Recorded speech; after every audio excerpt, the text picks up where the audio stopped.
ওকে, তাহলে এখন দেখে নেওয়া যাক কিভাবে আমরা PostgreSQL ডাউনলোড করব এবং সেটা ইনস্টল করব। ডাউনলোড করার জন্য প্রথমে যে কোনো একটা ব্রাউজারে যেতে হবে। ব্রাউজারে গিয়ে যদি আমি এখানে জাস্ট PostgreSQL লিখি, তাহলে প্রথমেই যে লিঙ্কটা এখানে দেখা যাচ্ছে সেই লিঙ্কটাতে ক্লিক করব।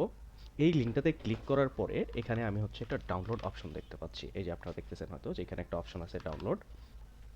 তো এই ডাউনলোড অপশনটাতে যদি আমি এখন ক্লিক করি, তাহলে আমাকে একটা পেজে নিয়ে যাবে যেখানে লিনাক্স, ম্যাকওএস, উইন্ডোজ এবং আরও অন্যান্য ডিস্ট্রিবিউশনের জন্য দেওয়া আছে।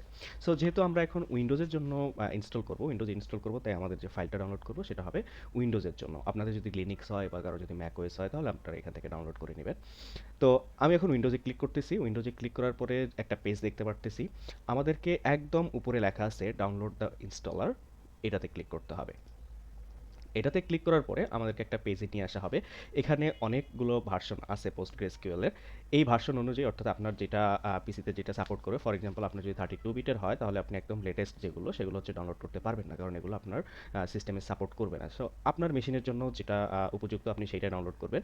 যেহেতু আমার 86 এবং 64 বিট, তাই আমি হচ্ছে একদম লেটেস্টটা ডাউনলোড করতেছি।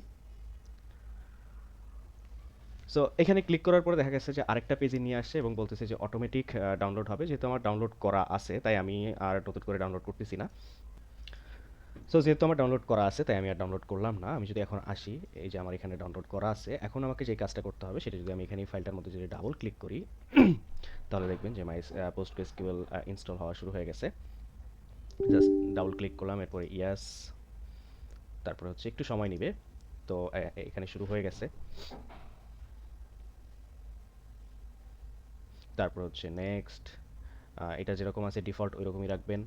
নেক্সট, তারপর হচ্ছে এখানে কিছু দেখাচ্ছে। তো আপনার প্রথম যেটা সেটা হচ্ছে আসলে আমাদের যে সার্ভার PostgreSQL সার্ভার সেটা। তারপর PG admin 4, stack builder, command line tools, এটা যেরকম আছে এরকমই রাখবেন, এখানে কোনো চেঞ্জ করবেন না।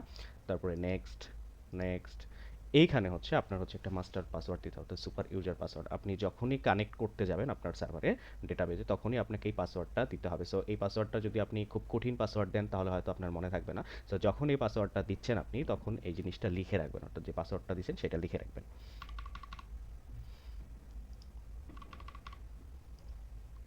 এটা হচ্ছে পোর্ট, সো এটা যেরকম ডিফল্ট আছে ডিফল্টই থাকবে। Next, next, next. সো এখন ইনস্টল হয়ে গেছে। তারপর আমরা হচ্ছে একটু, আমি যেহেতু ইনস্টল হচ্ছে কিছুক্ষণ টাইম লাগবে, হয়তো বা 2 মিনিট 3 মিনিটের মতো টাইম লাগতে পারে, তাই আমি ভিডিওটা কিছুক্ষণের জন্য পজ করতেছি। আচ্ছা, তাহলে আমাদের হচ্ছে ইনস্টল হয়ে গেছে। এখন এখানে হচ্ছে জাস্ট আমরা এখন ফিনিশ করব। এখানে একটা টিক মার্ক দেওয়া আছে, stack builder maybe use to download and install. So এটা দিয়ে আমাদের যেহেতু এখন কিছু লাগতেছে না, সো এটা আমরা জাস্ট আনচেক করে দিব, তারপর হচ্ছে ফিনিশ। আচ্ছা, তাহলে যেহেতু আমরা অলরেডি ফিনিশ করে ফেলছি, সো এখন যদি আমরা উইন্ডোজে আসি, আসার পর এখানে যে ক্লিক করি, ক্লিক করার পর যদি লিখি পিজি অ্যাডমিন, তাহলে একদম উপরে আমরা একটা অ্যাপ্লিকেশন দেখতে পাচ্ছি। এটাকে আমরা ওপেন করব। এটা ওপেন হতে কয়েক সেকেন্ড সময় নেবে। আচ্ছা, ওপেন হয়ে গেছে। এরপর প্রথমে যেটা বলছিলাম যে আমরা যে পাসওয়ার্ডটা ইনস্টল করার সময় ক্রিয়েট করছি, সেম পাসওয়ার্ডটা এখানে দিতে হবে। আমি যদি আমার পাসওয়ার্ডটা দিই, আচ্ছা, তাহলে এখন আমরা বলতে পারি যে আমরা সাকসেসফুলি PostgreSQL আমাদের কম্পিউটারে ইনস্টল করে ফেলছি।